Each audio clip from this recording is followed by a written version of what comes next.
जय हिंद दोस्तों। पिछले वीडियो में हम भारत पर मुस्लिम आक्रमण पढ़े थे। ठीक है, भारत पर जो मुस्लिम आक्रमण थे दो लोगों ने किया था। एक तो अरब ने किया था, दूसरा तुर्क ने किया था। जो अरब से किया था वो था मोहम्मद बिन कासिम, और जो तुर्क से दो लोग थे। एक था महमूद गजनवी, दूसरा था मोहम्मद गोरी। हमने आपको पिछली वीडियो में पढ़ा दिया था कि जो मोहम्मद बिन कासिम था यह भारत पर पहला आक्रमणकारी था जो मुस्लिम था। ठीक है, इसने बहुत सारे काम किए थे, जैसे इसने जजिया कर लगाए थे। हमने आपको जजिया कर के बारे में बताया था कि जजिया एक धार्मिक कर है, और इसने हमने ये भी बताया था किस किस पे कर ये लगाया था, और ये भी लगाया था कि सबसे पहले जजिया कर की शुरुआत मोहम्मद बिन कासिम ने की थी।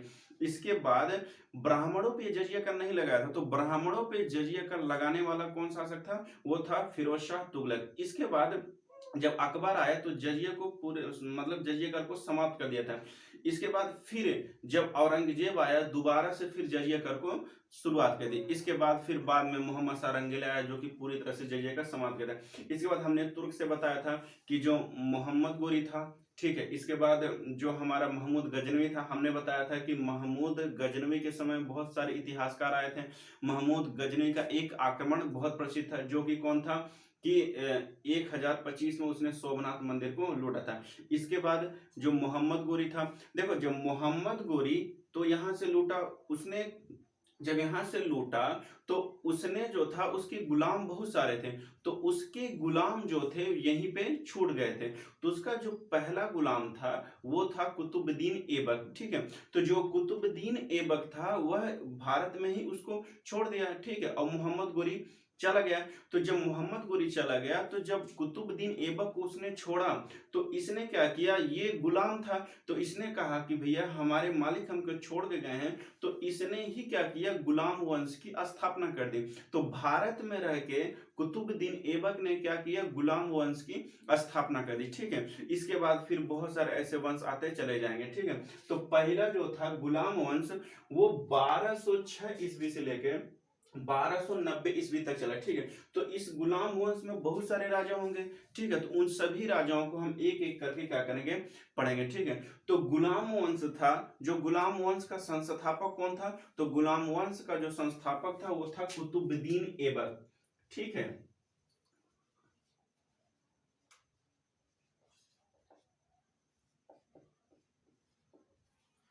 ठीक, तो ये गुलाम वंश का संस्थापक था, ये था कुतुबुद्दीन ऐबक। ठीक है, जब मोहम्मद गोरी जा रहा था तो ठीक है ये कहा कि भैया हम जो राजा हैं वो तो हम गुलाम हैं। ठीक है, तो इसने कभी भी सुल्तानी की उपाधि धारण नहीं की। क्यों? क्योंकि ये गुलाम था, ये अपने आप को सिपा सलाह करके मतलब बुलाता था। सिपा सलाह मतलब होता है राजा के करीबी। ये खुद कहता था कि भैया हमारे जो हैं वो राजा हैं, राजा के जो करीबी हैं वो क्या होता है, गुलाम। तो ये अपने आप को सिपा सलाह के नाम से जाना जाता था। ठीक है, तो जो कुतुबुद्दीन ऐबक था ये अपने आप को क्या कहता था, सिपा सलाह के नाम से जानता था। ठीक है, इसके बाद जो ये कुतुबुद्दीन ऐबक था, ठीक है, जो ये कुतुबुद्दीन ऐबक था, ठीक है, तो ये गुलाम वंश के संस्थापक होते हैं कुतुबुद्दीन ऐबक। ठीक है, जब जब ये यहाँ पे था तो इसने अपने राजधानी लाहौर बनाई थी, इसने दिल्ली में अपनी राजधानी नहीं बनाई थी। ठीक है,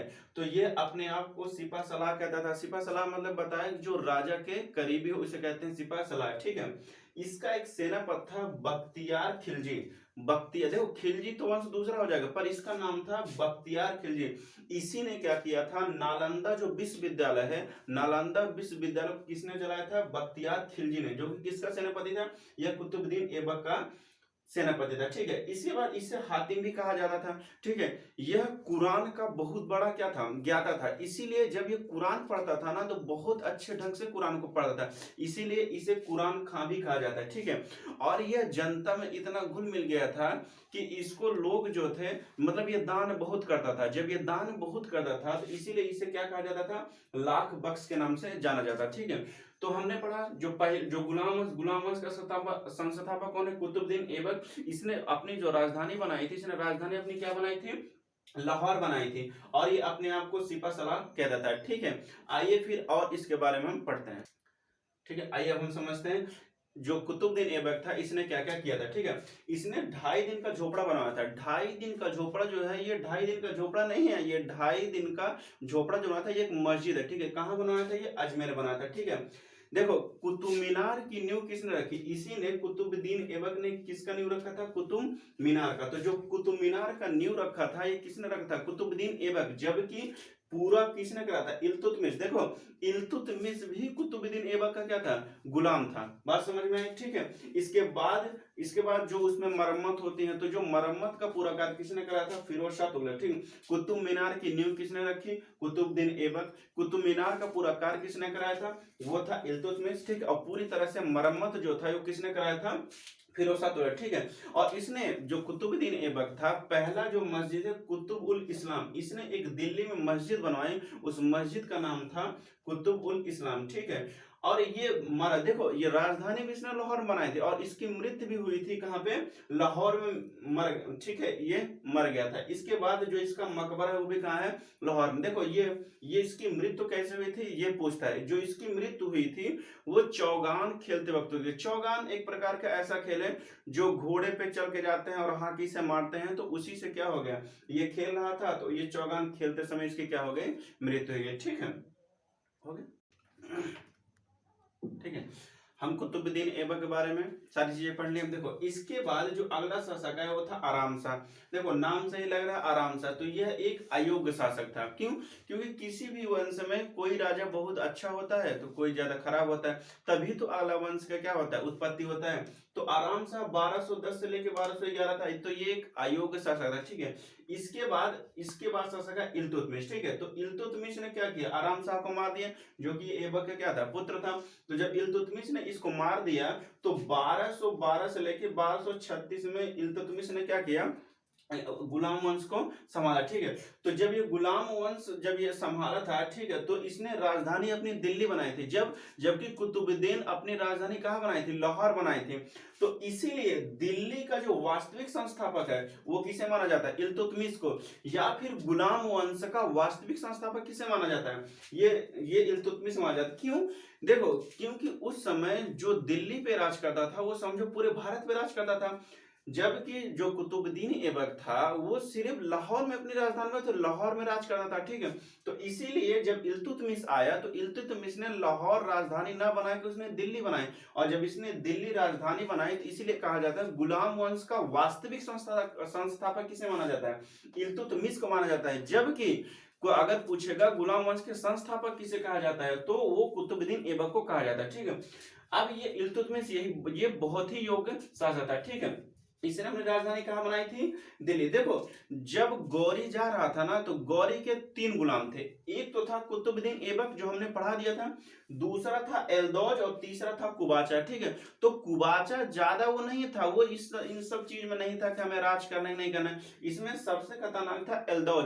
तो इल्तुतमिश को हमेशा डर बना रहता था कि भैया जो ये हमारा एल्दौज है ये कभी भी क्या करता है, हम पे हमला कर सकता है। तो इसीलिए इसको निपटाने के लिए या इसको मारने के लिए एल्दौज से क्या किया, इसने युद्ध किया। तो उस युद्ध का नाम है तराइन का तीसरा युद्ध। तो पूछेगा तराइन का जो तीसरा युद्ध है वो 1215 ईस्वी में किसके साथ हुआ था, इल्तुतमिश और एल्दौज के साथ हुआ था। और जब इल्तुतमिश और एल्दौज के साथ हुआ तो इसमें इल्तुतमिश क्या हो गया था, विजयी हो गया था, ठीक है। और इसके बाद इसने खलीफा की उपाधि धारण की थी, जबकि कुतुबुद्दीन ऐबक खलीफा की उपाधि धारण नहीं किए थे, ठीक है। वो अपने को सिपा सलार करके पुकारता था, मतलब हम राजा के करीब हैं, जबकि इसने खलीफा की उपाधि धारण की थी, ठीक है। इल्तुतमिश बहुत सारे काम किए, ठीक है। बहुत सारे काम के सिवाय ये कहता था, जो आप देखते होंगे जो मकबरा होता है, जो मकबरा में गुंबद लगाया जाता है, तो गुंबद की सबसे पहले शुरुआत किसने की थी, इल्तुतमिश ने की थी, ठीक है। इसके बाद इसने इक्ता प्रणाली चलाई थी।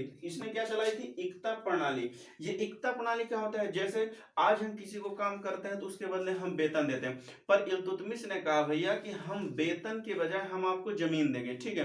तो वेतन के बजाय जमीन देना ही क्या कहा जाता था, इक्ता प्रणाली। तो अपने अपने जो सैनिक रहते थे उसको वेतन ना देके वो क्या देता था, जमीन देता था, ठीक है। और इसी ने चालीसा दल चलाया था। चालीसा दल क्या था दोस्तों, चालीसा दल था, इसमें 40 जो होते थे वो क्या होते थे, तुर्क सरदार होते थे। तो जब ये 40 तुर्क सरदार होते तो जो भी ये फैसला लेते थे, 40 जो तुर्क सरदार थे वही क्या करता था, राजा मानता था। तो देखो ये 3 क्वेश्चन तो बहुत इंपॉर्टेंट ये आता है, ये पूछता है कि एकता प्रणाली किसने चलाई थी। तो जो एकता प्रणाली थी वो किसने चलाई थी, इल्तुतमिश ने चलाई थी। इसके बाद चालीसा दल पूछता है, देखो चालीसा दल, इसी चालीसा दल में एक नाम आप सुने होंगे बलबन। इसी चालीसा दल का एक सरदार क्या था, बलबन। और यही बलबन बाद में जाकर क्या किया, मतलब युद्ध करके उसने क्या हुआ था, वो अलग टॉपिक इसमें, ठीक है, वो भी राजा बना था, ठीक। तो यहाँ हम पढ़ते हैं इल्तुतमिश पूछता है वास्तविक संस्थापक कौन था, वास्तविक संस्थापक गुलाम वंश का इल्तुतमिश था। जबकि पूछेगा कि गुलाम वंश का संस्थापक पूछेगा तो क्या हो जाएगा, कुतुबुद्दीन ऐबक, ठीक है। इसने राजधानी अपनी दिल्ली बनाई थी, जबकि कुतुबुद्दीन ऐबक ने अपनी राजधानी क्या बनाई थी, लाहौर बनाई थी, ठीक है। इसके बाद इसी की एक बेटी थी, उसका नाम था रजिया सुल्तान। तो अगला शासक जो आएगा वो कौन आ जाएगा, रजिया सुल्तान, ठीक है दोस्तों। ठीक है दोस्तों, आज हम इल्तुतमिश के बारे में, अब इसके बाद जो अगला शासक आएगा वो आएगा रजिया सुल्तान, ठीक है। तो रजिया सुल्तान आएगा, फिर बलबन आएगा, ये सारे शासक आएंगे, इसको हम नेक्स्ट वीडियो में पढ़ेंगे, ठीक है। और दोस्तों अगर आपको ये वीडियो पसंद आए तो प्लीज लाइक करें और सब्सक्राइब करें, ठीक है। तो अगर आप करेंगे तो हमें भी अच्छा लगेगा, मोटिवेशन मिलेगा। आप कमेंट करिए कि मतलब अच्छा है क्या नहीं है, तो हम और भी इम्प्रूव करने की कोशिश करेंगे, ठीक है। जय हिंद दोस्तों।